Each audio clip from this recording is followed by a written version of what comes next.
Assalamualaikum warahmatullahi wabarakatuh. Alhamdulillahirabbil alamin wassalatu wassalamu ala nabiyina Muhammadin wa ala alihi wa ashabihi wa ummatihi ajmain. Qala Allah Ta'ala fi kitabihil karim, a'udzubillahi minasyaitonir rajim, bismillahirrahmanirrahim. Wa laqad yassarnal Qur'ana lidzikri fahal mim mudzakir. Shadaqallahul adzim. Sahabat sekalian, kita lanjutkan kajian kita di dalam program Al-Quran Challenge episode yang ke-6. Kita lanjutkan tadarus kita, tadabur kita ke dalam kitab suci Al-Quran Al-Karim sebagai petunjuk kehidupan kita. Khususnya di bulan Ramadan ini Allah sedang menurunkan, menyiapkan untuk memberikan hikmah sebanyak-banyaknya kepada orang yang berproses untuk mentadaburi Al-Quran Al-Karim. Mudah-mudahan kita menjadi bagian dari yang diberikan hikmah yang banyak itu oleh Allah yang maha berilmu lagi maha bijaksana. Amin ya rabbal alamin. Hari ini saya akan mengangkat sebuah usulan dari kawan kita di dalam forum komentar, yaitu terkait dengan ayat-ayat muhkamat dan ayat-ayat mutasyabihat. Dikarenakan ini menjadi bagian yang tidak terpisahkan dari proses memahami Al-Quran. Ada dua kelompok besar ayat-ayat yang harus kita fahami itu, yang harus kita pelajari, dieksplor, dianalisa dan seterusnya, yaitu kelompok ayat muhkamat yang disebut sebagai pokok-pokok ajaran agama ini atau pokok-pokok isi kandungan Al-Quran. Dan yang kedua adalah ayat mutasyabihat yang memiliki makna yang samar dan butuh pengkajian yang mendalam. Masalahnya ada sebagian di antara kita itu lebih memilih menafsiri, memahami, mempelajari ayat-ayat muhkamat saja. Jangan mempelajari ayat-ayat mutasyabihat karena hanya Allah yang tahu maksudnya, Allah yang tahu maknanya. Ada yang berpendapat seperti itu. Tentu saja saya adalah orang yang tidak sependapat dengan itu. Karena Al-Quran ini seluruh ayatnya itu ditujukan untuk menjadi petunjuk, menjadi pelajaran bagi kita semua. Kalau pelajaran itu, petunjuk itu kemudian tidak boleh dipelajari, maka justru kita tidak akan mendapatkan pelajaran dan petunjuk dari dalam Al-Quran. Karena itu kita perlu klarifikasi di dalam episode ini terkait dengan ayat muhkamat dan ayat mutasyabihat. Kita mulai dengan membaca di dalam surat Ali Imran ayat 7. Huwallazi anzala 'alaikal kitaba minhu ayatum muhkamatun hunna ummul kitabi wa ukharu mutasyabihat. Fa ammal ladzina fi qulubihim zayghun fayattabi'una ma tashabaha minhu ibtigha al-fitnati wa ibtigha ta'wilih wa ma ya'lamu ta'wilahu illallah warrasikhuna fil ilmi yaquluna amanna bihi kullum min indi rabbina wa ma yadhakkaru illa ulul albab. Dialah yang menurunkan Alkitab yaitu Al-Quran kepada kamu. Di antara isinya ada ayat-ayat yang muhkamat. Itulah pokok-pokok isi Al-Quran. Dan yang lain ayat-ayat mutasyabihat. Adapun orang-orang yang dalam hatinya condong kepada kesesatan, maka mereka mengikuti sebagian saja dari ayat-ayat yang mutasyabihat darinya. Untuk menimbulkan fitnah dan untuk mencari-cari takwilnya. Padahal tidak ada yang mengetahui takwilnya kecuali Allah. Dan orang-orang yang mendalam ilmunya berkata, kami beriman kepada ayat-ayat mutasyabihat seluruhnya, semuanya itu dari sisi Tuhan kami, dan tidak dapat mengambil pelajaran darinya, melainkan orang-orang yang berakal. Poin penting ayat ini terkait dengan kajian kita adalah Allah membagi Seluruh Al-Quran, isi Al-Quran itu di dalam dua kelompok besar. Ayat muhkamat, ayat mutasyabihat. Ayat muhkamat disebut sebagai pokok-pokok isi Al-Quran. Sedangkan mutasyabihat itu adalah ayat yang selain pokok. Jadi penjelasan-penjelasan yang lebih rinci, lebih mendalam, lebih meluas, lebih kepada hakikat, esensi dari perintah-perintah yang ada di dalam ayat muhkamat itu ada di dalam ayat mutasyabihat.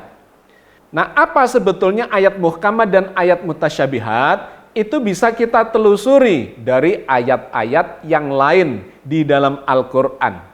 Sebagaimana yang sedang kita pelajari sekarang ini dengan tafsir maudhu'i, bahwa sebuah ayat kalau kita belum mendapatkan penjelasannya, maka bacalah ayat yang lain, di surat yang lain bahkan, dan kumpulkan sebanyak-banyaknya untuk mendapatkan kefahaman. Maka kalau kita telusuri di dalam Al-Quran, penggunaan istilah muhkamat misalnya sebagai bagian pertama kajian kita, kata muhkamat itu digunakan 2 kali di dalam Al-Quran. Selain yang di dalam surat Ali Imran ayat 7 ini, Allah menggunakan di surat yang berbeda kata muhkamat itu, yaitu di dalam surat Muhammad ayat 20. Wa yaqulul ladzina amanu laula nuzzilat surah fa idza unzilat suratum muhkamatun wa dzukira fihal qitalu ra'aital ladzina fi qulubihim maradu yang zuruna ilaika nazaral maghsyiyi alaihi minal maut fa'aula lahum. Dan orang-orang yang beriman berkata, mengapa tidak diturunkan suatu surat? Maka apabila diturunkan suatu surat yang jelas maksudnya dan disebutkan di dalamnya perintah berperang, kamu lihat orang-orang yang ada penyakit di dalam hatinya memandang kepadamu seperti pandangan orang yang pingsan karena takut mati, dan celakalah mereka. Ini memberikan gambaran tentang makna muhkamat itu. Fa idza unzilat suratum muhkamatun, maka ketika Allah menurunkan atau ketika diturunkan surat yang muhkamat, yang jelas artinya, di mana di dalamnya menyatakan berperang, maka mereka ketakutan, hampir-hampir pingsan. Begitu. Ayat ini menggambarkan bahwa makna muhkamat itu adalah sesuatu yang jelas. Untuk lebih jelasnya lagi, maka kita coba mencari ayat-ayat yang berbeda supaya kita mendapatkan gambaran yang lebih komprehensif terkait dengan ayat-ayat muhkamat itu atau pemaknaan, pemakaian diksi muhkamat itu.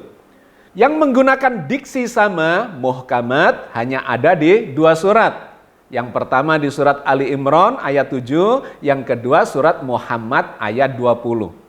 Tetapi kemudian kita bisa melihat di ayat yang lain kepada akar katanya, supaya kita mendapatkan makna yang lebih luas dan mendapatkan pendalamannya.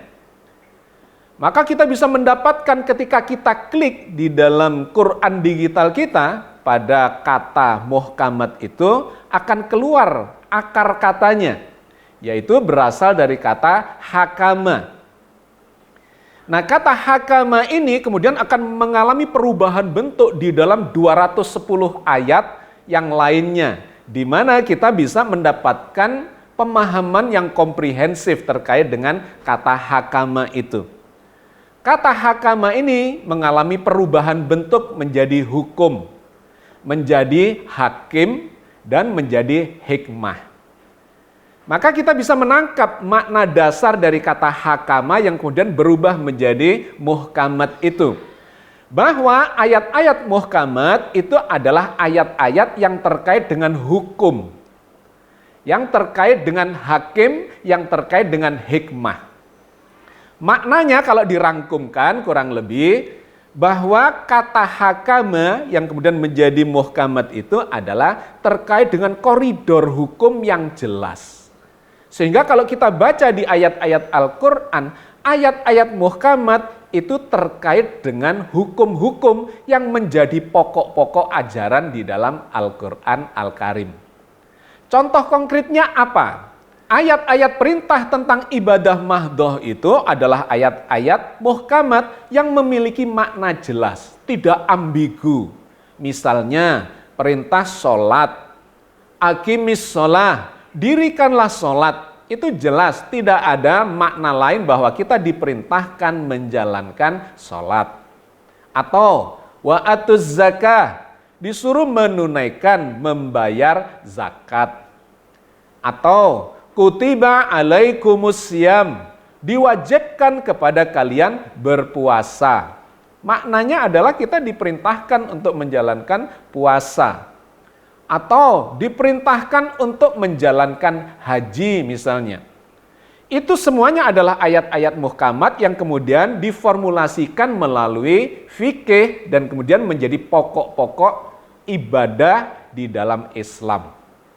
Satu. Yang kedua adalah terkait dengan ayat-ayat muamalah. Misalnya tadi yang digambarkan dalam surat Muhammad, perintah tentang perang misalnya. Telah diizinkan berperang bagi orang-orang yang diperangi dikarenakan mereka dianiaya. Itu sangat jelas bahwa dibolehkan berperang dengan alasan dizolimi, diperangi. Atau ayat tentang perniagaan dan riba. Wa akhalallahu bai'a wa harramar riba. Dihalalkan berniaga, berbisnis, tetapi diharamkan riba itu. Itu sangat jelas, itu masuk dalam kelompok ayat-ayat muhkamat. Atau perintah tentang hutang piutang yang disuruh untuk menuliskan dengan saksi-saksi. Tentang pernikahan, tentang hukum waris, tentang makanan yang diharamkan, dan seterusnya, itu semuanya masuk di dalam ayat-ayat muhkamat, diformulasikan dan kemudian dibuat koridor hukumnya di dalam fikih. Nah, yang menarik ternyata ayat-ayat muhkamat terkait dengan fikih itu jumlahnya nggak banyak di dalam Al-Quran. Kalau dikumpulkan seluruh ayat-ayat yang terkait dengan fikih, ayat-ayat muhkamat itu hanya sekitar 150-an ayat saja. Silahkan Anda cek, dicari sendiri di dalam Al-Quran. Coba Anda jumlahkan itu. Perintah ibadah mahdoh mulai dari sholat, puasa, zakat, haji, ditambah tentang hukum waris, ditambah pernikahan, dan seterusnya. Yang kemudian diformulasikan di dalam fikih agama Islam ini atau fikih peribadatan, maka jumlahnya hanya sekitar 150 ayat saja. Padahal kita tahu isi Al-Quran adalah 6.236 ayat. Berarti yang lebih banyak itu sesungguhnya adalah ayat-ayat mutasyabihat. Ayat-ayat yang justru digambarkan sebagai ayat-ayat yang memiliki makna mendalam, samar, tidak sejelas ayat-ayat muhkamat itu. Untuk memahami makna ayat mutasyabihat ini, mari kita lihat ayat-ayat lainnya. Di antaranya surat Az-Zumar ayat 23. Allahu nazzala ahsanal hadisi kitaban mutasyabihan mathaniya taksyairu minhu juludul ladzina yakhshawna rabbahum thumma talinu juluduhum wa qulubuhum ila dzikrillah dzalika hudallahi yahdi bihi may yasha wa may yudlilillahu fama lahu min had. Allah telah menurunkan perkataan yang paling baik, yaitu Al-Quran yang serupa ayat-ayatnya lagi berulang-ulang. Gemetar karenanya kulit orang-orang yang takut kepada Tuhannya, kemudian menjadi tenang kulit dan hati mereka di waktu mengingat Allah. Itulah petunjuk Allah. Dengan kitab itu dia menunjuki siapa yang dikehendakinya, dan barang siapa yang disesatkan Allah, niscaya tidak ada baginya seorang pemimpin pun.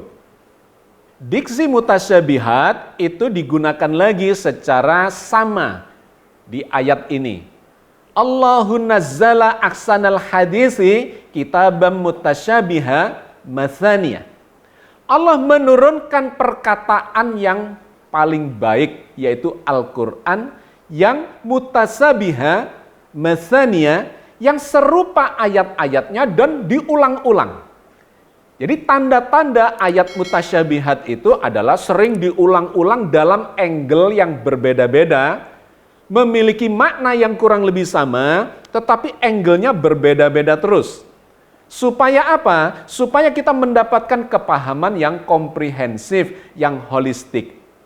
Dikarenakan ayat-ayat mutasyabihat itu mengabarkan sesuatu yang sangat mendalam. Sehingga diajarkannya adalah dengan cara mengulang dan dilihat dari angle yang berbeda-beda. Apa saja contoh ayat-ayat mutasyabihat?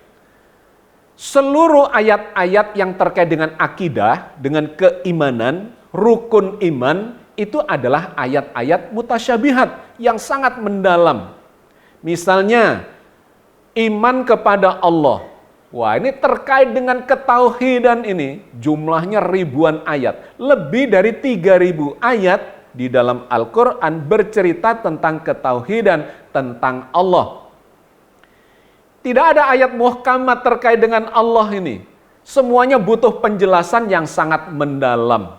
Misalnya, ayat-ayat yang mengatakan Allah itu maha meliputi seluruh jagat raya. Walillahi ma fis samawati wa ma fil ardi wa kanallahu bikulli syai'in muhita. Langit dan bumi itu milik Allah dan adalah Allah maha meliputi segala sesuatu. Ini ayat yang sangat mendalam maknanya, tidak sejelas perintah misalnya aqimis shalah wa atuz zakah, kutiba alaikumusiyam, yang dengan sederhana kita bisa memahami maknanya. Tetapi untuk memahami Allah yang maha meliputi seluruh jagat raya, itu membutuhkan penjelasan yang sangat panjang. Diulang dengan angle yang berbeda lagi di ayat yang lain, di surat yang lain. Misalnya Allah mengatakan, walillahil masyriku wal maghribu fa'ainama tuwallu fasamma wajhullah innallaha wasi'un alim. Timur dan barat itu milik Allah. Kemanapun kalian menghadap, kalian akan berhadapan dengan Allah. Ini juga sebuah ayat yang sangat mendalam yang butuh kajian yang sangat panjang, detail, dan hati-hati. Kemudian memiliki makna yang sangat luas dan perlu dikaitkan dengan ayat-ayat yang lainnya. Semua ayat-ayat tentang Allah itu adalah ayat-ayat mutasyabihat, jumlahnya lebih dari 3.000 ayat. Ayat tentang malaikat, itu juga ayat-ayat mutasyabihat.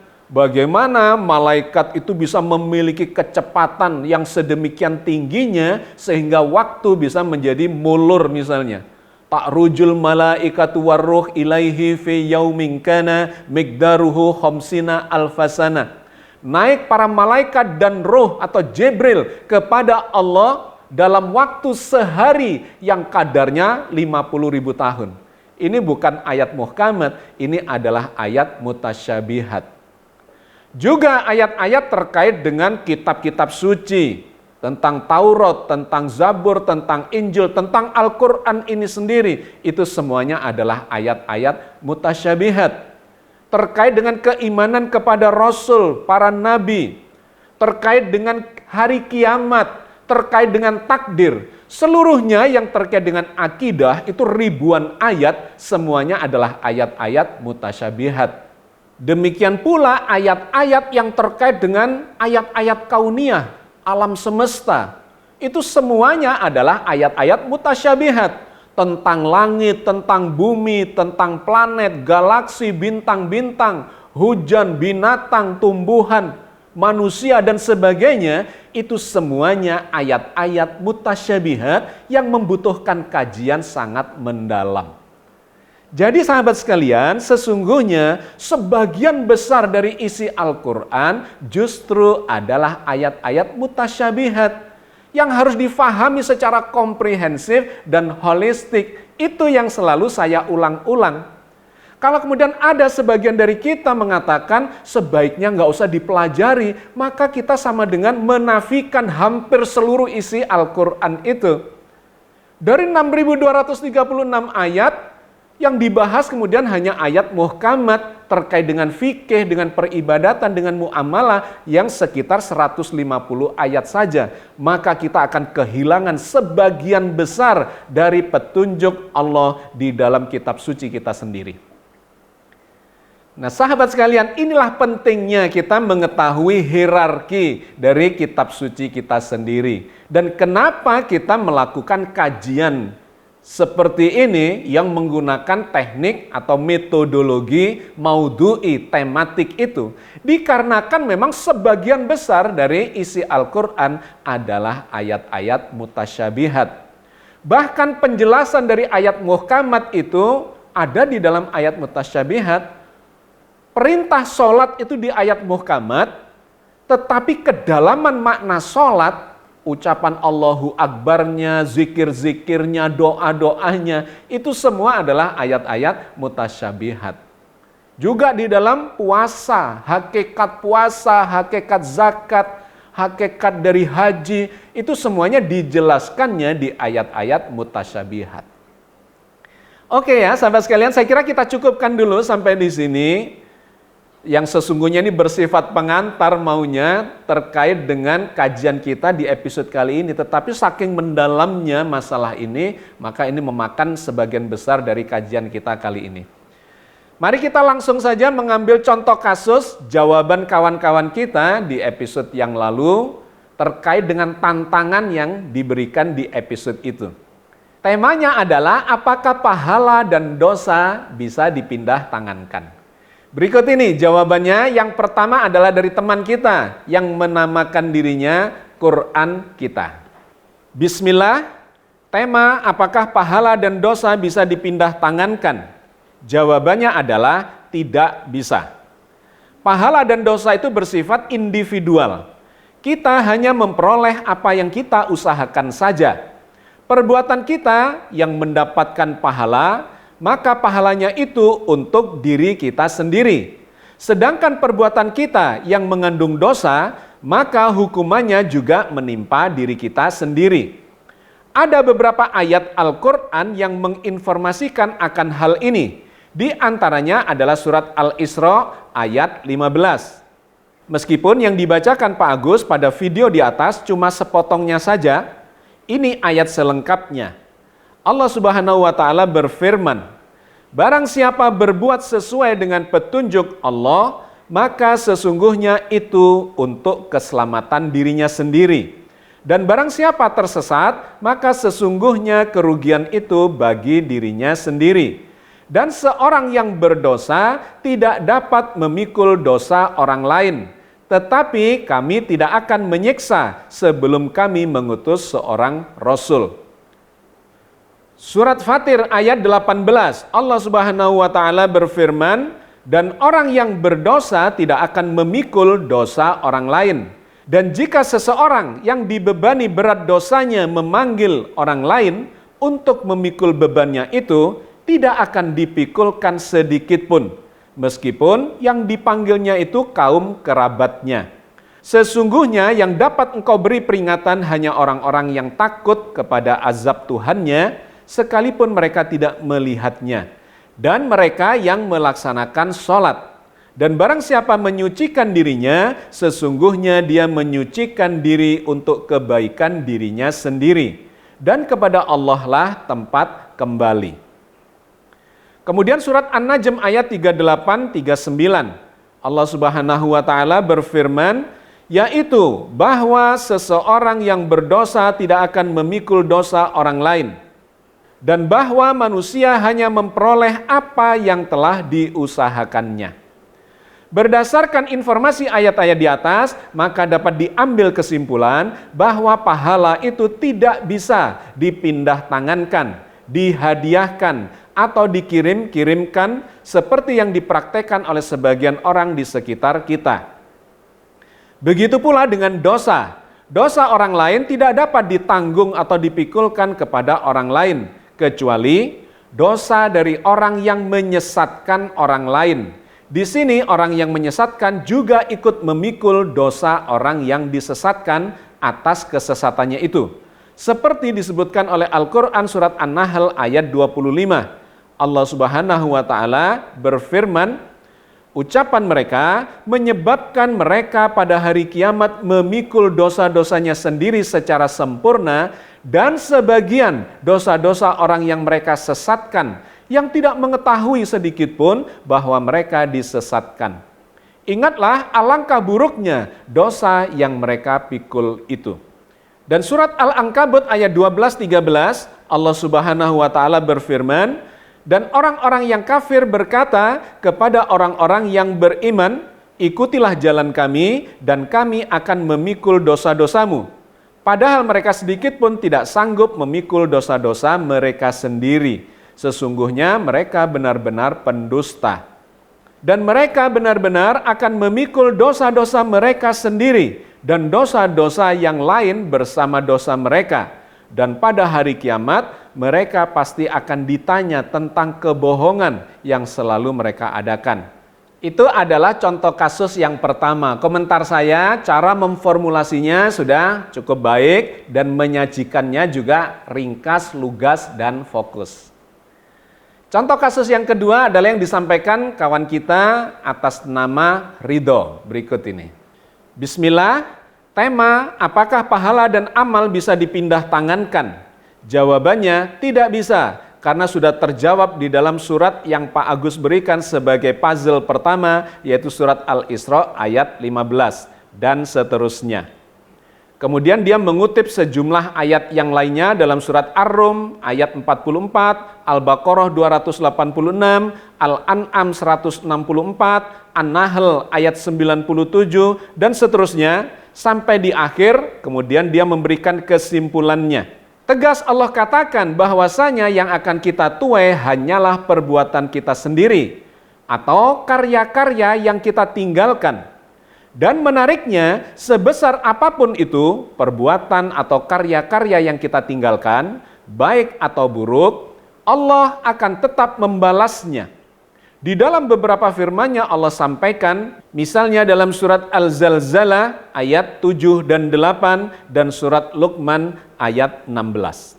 Contoh kasus yang kedua ini meskipun saya tidak membacakannya secara menyeluruh dikarenakan waktu, tetapi komentar saya, penyampaian maupun cara merumuskannya dan memberikan kesimpulannya cukup baik. Yang ketiga saya angkat dikarenakan jawabannya pendek sekali, tetapi lugas, dan dia mengatakan ingin ikut belajar, memberanikan diri mengikuti ini supaya bisa dapat pelajaran dengan cara mengekspresikan. Karena itu kita memberikan apresiasi kepada kawan-kawan kita yang tadinya tidak berani dan kemudian memberanikan diri untuk mulai membuka-buka Al-Qur'annya, melakukan browsing, searching, analisa, dan seterusnya untuk mendapatkan petunjuk dari dalamnya. Berikut ini. Jawaban yang ketiga dari Jamaluddin Idris. Assalamualaikum, saya mau belajar menjawab challenge tentang apakah dosa dan pahala bisa dipindah tangankan. Jawabannya tidak bisa. Dengan beberapa dalil yang sudah jelas dalam Al-Quran. 1. Surat An-Najm 39. Dan bahwasanya seorang manusia tiada memperoleh selain apa yang diusahakannya. 2. Fusilat 46. Barang siapa yang beramal saleh, maka pahalanya adalah untuk dirinya sendiri, dan siapa yang jahat, dosanya adalah atasnya juga. Tidaklah Tuhanmu zalim bagi para penyembah. 3. Fatir ayat 18, dan orang yang berdosa tidak akan memikul dosa orang lain.